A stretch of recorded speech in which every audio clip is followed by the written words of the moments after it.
Have you ever found yourself in a position where your parents' mood decides what kind of day you're gonna have? Imagine a situation where one of your parents is coming home and you listen the footsteps and all, and suddenly your body is tense and you are asking these kind of question. आज कैसा mood होगा?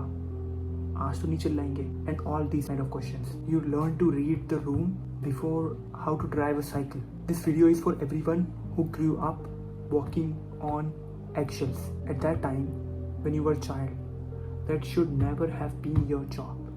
And I'm gonna talk about in this video what it actually connects to biology. Let's talk about what actually happens when a child grew up in this kind of environment. Harvard की बहुत सारी research में ये देखा गया है, जब child's who grew up in chronic angers and emotional instability and unpredictability, उनके अंदर measurable changes होते हैं compared to a normal child. That study shows that chronic anger में जो भी बच्चे पले बड़े होते हैं उनके अंदर एक kind of symptoms होते हैं which is the part of the brain that responsible for storing memories and all. Parental anger का थिंग्स का डायरेक्ट इम्पैक्ट होता है उस पार्ट पे, उस पार्ट ऑफ द ब्रेन पे. Author of the body keeps the score की book में ये चीज़, उनकी रिसर्च में ये चीज़ शो हुई है कि चाइल्डहुड ट्रॉमास एंड ऑल जो वो सिर्फ तुम्हारे ब्रेन तक नहीं रहता है, वो तुम्हारे मसल्स में, तुम्हारे टिश्यूज़ में, तुम्हारे हर चीज़ में, तुम्हारे अनकॉन्शियस माइंड के एक्शंस में, हर चीज़ में वो चीज़ दिखाई देती है. एंड उसमें ये भी चीज़ दिखाई गई है कि those childrens who grew up in this kind of environment, उनमें बहुत ज़्यादा हाई लेवल ऑफ कॉर्टिसोल होता है which is the stress hormone. Safe situations में भी होता है, उनका बॉडी उन्हें फिर भी सर्वाइवल मोड में रखता है. Your body learn to be afraid before तुम्हारा दिमाग ये समझ पाए कि मैं डर क्यों रहा हूँ इतना.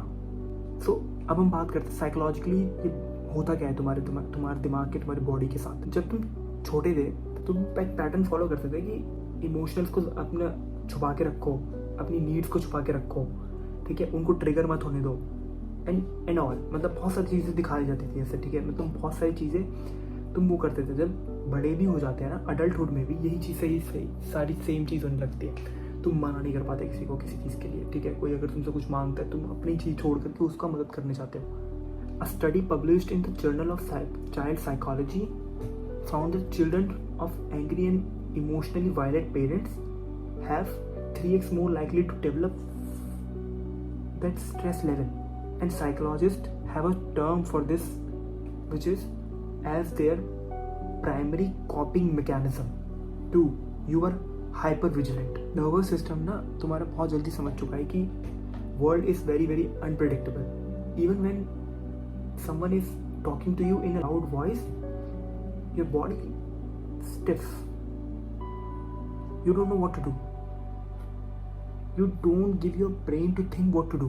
Research from American psychological studies shows that children who are raised in high conflict home have higher, very very higher chances of becoming a hyper vigilant person. A state of which तुम्हारी पूरी body, तुम्हारा brain, हर चीज़ बहुत ज़्यादा survival mode पे होता है हर time पे कि अब क्या हो जाएगा, हर क्या हो जाएगा.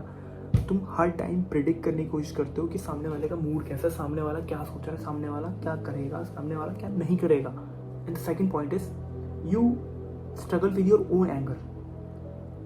पहली चीज़ तो ये होगी यार तुम एग्जैक्टली अपने पेरेंट की तरह बन जाओगे, ठीक है, जो कि ये चीज़ करते हैं तुम्हारे साथ, ठीक है, जो कि बहुत ज़्यादा लोगों के साथ होता है. तुमने देखा भी होगा अगर अपने आसपास भी पहले से चल के आया, उनके पापा ने उनके साथ किया, फिर वो अपने बच्चे के साथ कर रहे हैं, एंड द सेम चीज़ तुम देख रहे हो कि वो भी अपने बच्चे के साथ कर रहे हैं. एंड सेकंड थिंग इज उसमें भी बहुत सारे लोग करते हैं, ठीक है, सेकंड वाला भी बहुत सारे लोग बनते हैं विच इज़ तुम इतने ज़्यादा साइलेंट हो जाते हो कि सारे के सारे एंगर को तुम अपने अंदर साइलेंट अपने अंदर छुपा के रखने लगते हो चीज़ों को. And that is very very dangerous. The first one is dangerous for the child, the second one is dangerous for your mental health.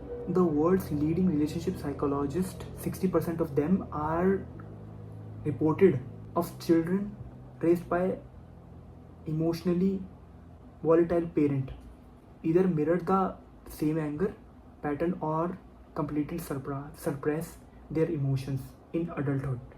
बीच का रास्ता रेयरली कोई रहता है, जैसे मैंने अभी बताया तुम्हें. And the last part is तुम अपने पेरेंट्स को प्यार भी करते हो, ठीक है, बट दिक्कत ये हो जाती है कि जब उनके साथ वैसा हुआ होता है ना, जैसे कि फॉर एग्जाम्पल तुम्हें पता है कि तुम्हारे पेरेंट्स तुम्हें बहुत ज़्यादा प्यार करते हैं, ठीक है, तो तुम्हें पता है कि वो मुझे प्रोटेक्ट करेंगे, बट प्रोटेक्ट करने वाला ही तुम्हारे साथ ऐसा कुछ कर देना तो बहुत ज़्यादा अनप्रिडिक्टेबल होता है, हमारा ब्रेन काम करना बंद कर देता है कि हो क्या रहा है मेरे साथ। सबसे पहले इस चीज़ को एक्नॉलेज करो। And second thing is symptoms, pleasing people, shutting down, becoming silent, इन सब ने तुम्हें प्रोटेक्ट किया जब तुम्हें प्रोटेक्शन ज़रूरत थी, बट अब तुम सेफ हो। एक्नॉलेज करो इस चीज़ को। जब तुम एक्नॉलेज नहीं करोगे तुम्हारे ब्रेन को पता नहीं चलेगा, और जब तुम कॉन्शियसली इस पर सोचोगे नहीं तुम्हारे ब्रेन को नहीं पता चलेगा। Brain is still running on the basis of that those situations actually, so you have to move on from that first, and that will change with the time, with efforts. Okay, whenever you're in that kind of situation, acknowledge yourself, tell yourself I'm okay. You were handed someone else's stone और तुम उससे इतना सालों से carry कर रहे हो जैसे वो तुम्हारा था. It is not yours. You can put it down. The cycle ends with you if you choose to.